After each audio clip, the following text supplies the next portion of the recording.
బహుమానం. మనం ఇప్పుడు సువార్తకు పోతుంటాం 4 గంటలకు. వాళ్ళు ఇంట్లో తలుపేసుకొని ఉంటారు. మీరు ఏం చేస్తారు? పిలవకుండా వదిలిపెట్టారు. ఆంటీ అనో అంకులనో లేకపోతే ఏదో మీరు పిలిచే పిలుస్తారు. ఏమండి అనో ఎట్లనో పిలుస్తారు. పిలిస్తే వాళ్ళకు లేపి టీవీ చూస్తున్నోళ్ళు మీ దగ్గరకు రావాలా. అప్పుడు వాళ్ళకి కింద నుంచి పైకి వస్తుంది కోపం. వచ్చేసి మీకేం పని లేదా అంటారు. అవునమ్మా ఇదే పని అమ్మా, కొంచెం తీసుకోండి అమ్మా అంటాం. నేనంటాను, అంత అవమానం పడింది దేనికి? బహుమానం ఉంది. నీవు అట్లాంటి ఏ అనుభవం లేకుండా రేపు నీకెట్లా ఇస్తాడు దేవుడు? నీకివ్వడు.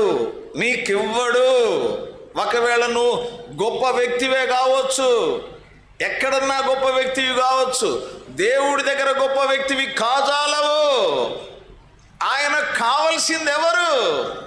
ఆయనను గూర్చి ప్రకటించేవారు కావాలా, ఆయన సన్నిధికి నడిపించే ప్రజలు కావాలా, ఆయన చిత్త ప్రకారం సేవ చేసేవారు కావాలా.